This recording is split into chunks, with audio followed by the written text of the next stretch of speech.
چند مراتب این قصه را کرده بودم که یکی از گنرال های مصر از دنیا میگذره که 40 سال سپاهی بوده. چند سال؟ 40 سال به رتبه گنرالی رسیده بوده است. وقتی که به کسل سرطان گرفتار میشود و نصیحت های آخران وصیت میکنه که من مردم، من در لحد قطعی یگان کودکی به بلاغت نرسیده گور کنی. امروز کوه که کدام کودک مردگی و میگن چی به این گپ میزنید؟ من در پیش خدا یگان خوبی ندارم. شاید از حرمت همون طفل بیگناه قبر من در جنت دراید. شاید از طفیل همون کودکه که بیگناه خدا گوری من آباد کنه. من وصیتم همینه که من مردم امروز کوه اگر یگان کودکه که یاش مردگی باشه زاره کنه اولاد اجداد چکی بیارن قطعی من در لحد یک جایه مانند شد. شاید از طفیل او خدا من در رحم کنه. بعد از اون میگه گریه کرد به همین علم از دنیا گذشت. روزی مرگش میگه 2 تا کودکه که 5 ساله افتن. این هم آدمی به سعادت بوده. آوردن میگه در لحدش 3 کس در یک لحد موندن. وصیتش به جا آوردن. کسی که بندگی خدا را به جا بیاره. رسول اکرم صلی الله علیه و سلم فرمودن هر کسی که در دل شب با تهجد خدا را پیشواز میگیره خدا در بدنی وی نیروی میتیه که هم از وی میترسه. صحابه به این نیرو همه را میترسن. از خدا ما یقین طلب کنیم. وقتی که گیره عقل نسبت لشکر اسلام میخواه معلومات گیره مصلحتچیاش میپرسه که چی مصلحت داره نسبت مسلمان ها. مصلحتچیاش میخزن میگن ما بای میتیم. میگه چی اینقدر شما میترسه این بیابان گردا؟ شما چی میترسه این پلوچکا؟ چی دیده؟ با 4 تا شتورشون ما رو شکست میتین؟ با 2 دانه اسبشون ما رو شکست میتین؟ این ویا زیره ندارن. این ویا یراقی خوب ندارن. شما چی میترسه این ویا؟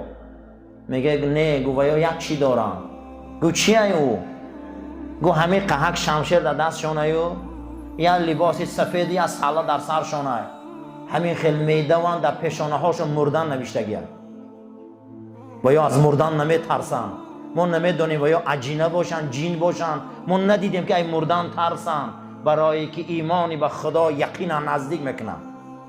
میگه ما از همین میترسیم که و مردن میترسن. ما ای مردن و یا طرف مردن میدوان میبیاین. وقتی که حضرت خالد بن ولید امر کرد که به خوبی تسلیم شوه شهرهایی که در زیر ظلم این رومی ها بوده به خوبی تسلیم شوه عدالت اسلام بینه.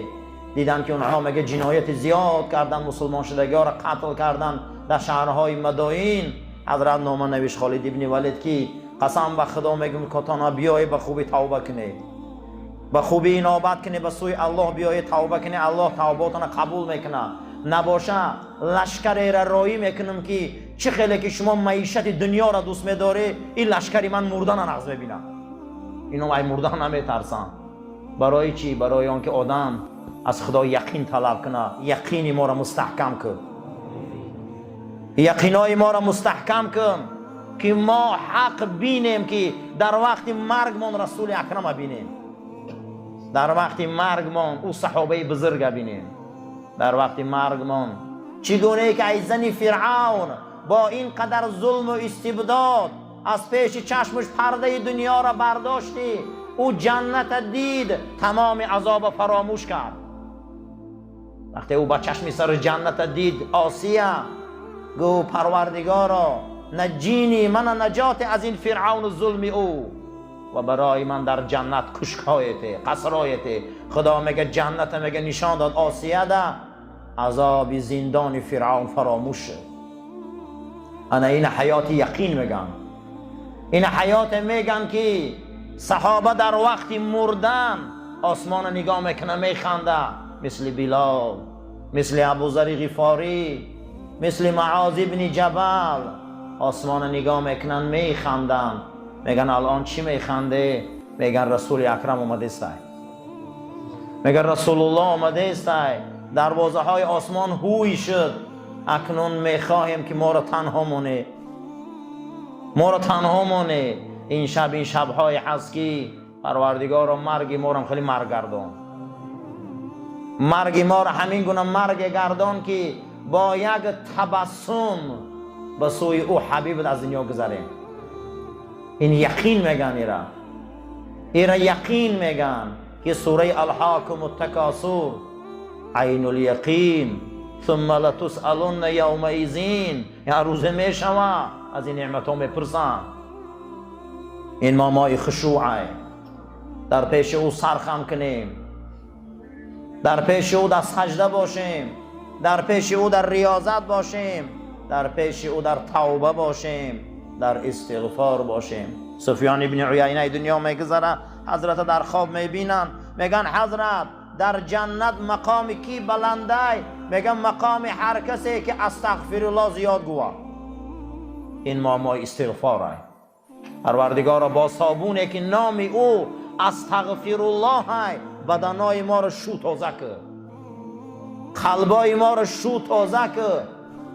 پیغمبرت حضرت محمد مصطفی صلی الله علیه و سلم دستاشو میبرداشت در شبهای رمضان، میگو اللهم نقینی، خدای من پاک کن.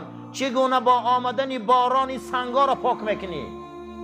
چگونه با آمدن باران بیابان تازه میکنی؟ چگونه با آمدن باران هوای مساعد میبیاری؟ با باران رحمتت قلبی منم هم خیلی پاک کن. این شبای استغفار های. اما کسایی کار نکردن، خسران و حرمان مبین.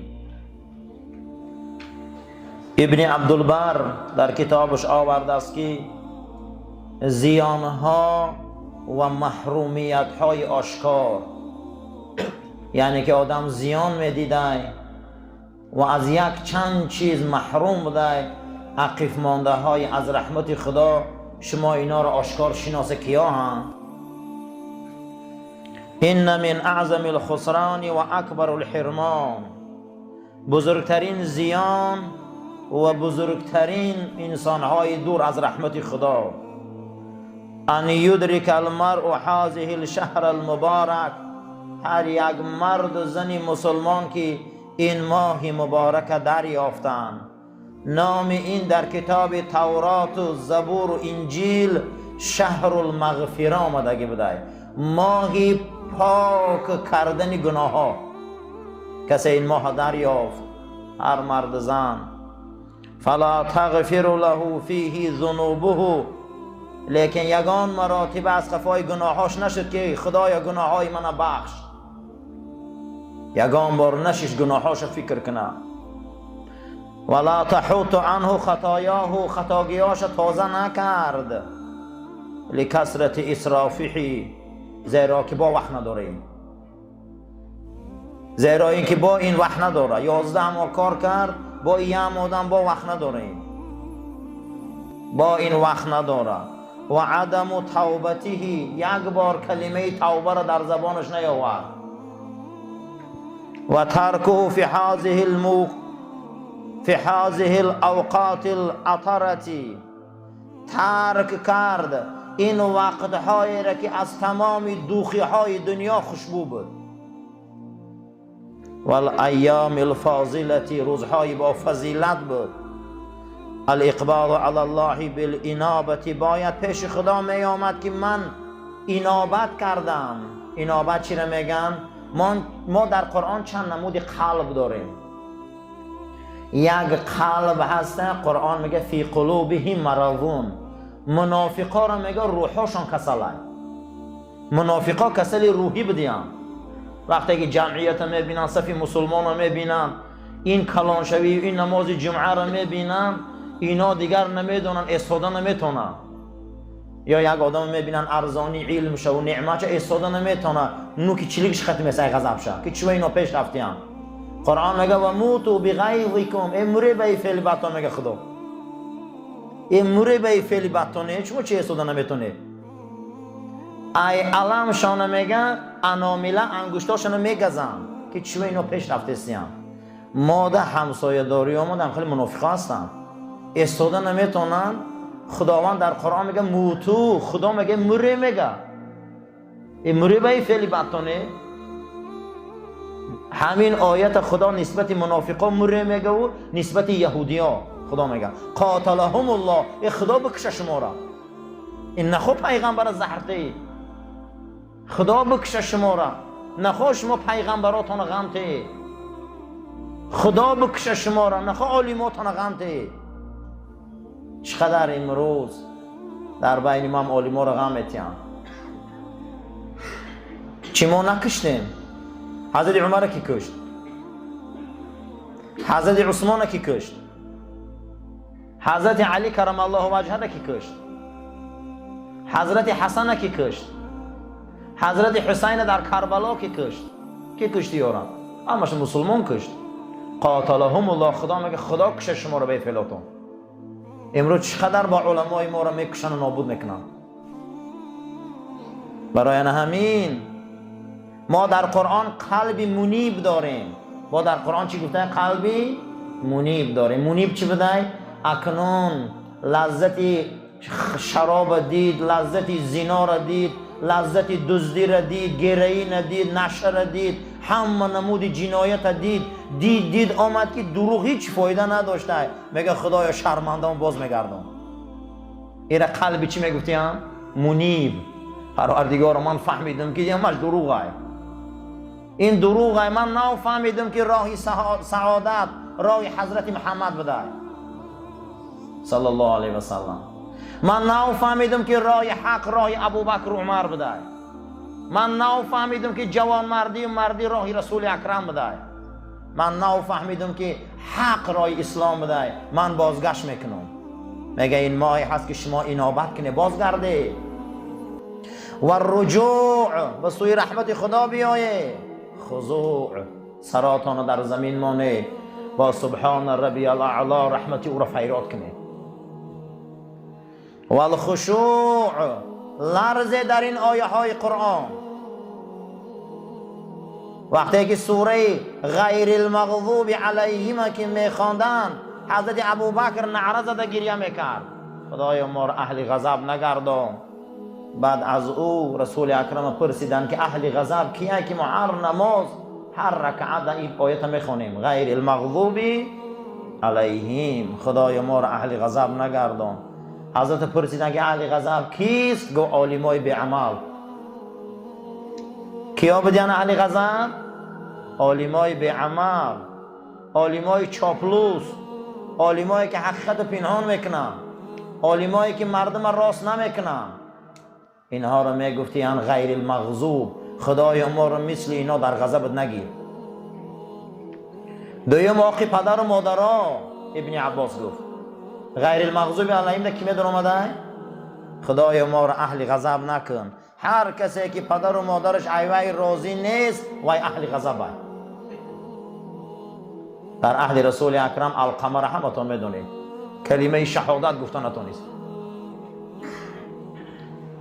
سیوم گفتن اهل غضب کیست؟ حضرت گو اهل غضب هر کسی که در این زمین حق مسلمان پامال میکنه، حق برادر اسلامیش پامال میکنه، حق او را تجاوز میکنه.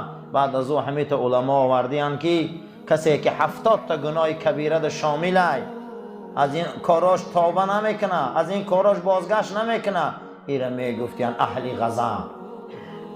خدای ما را اهل غضب نگردان.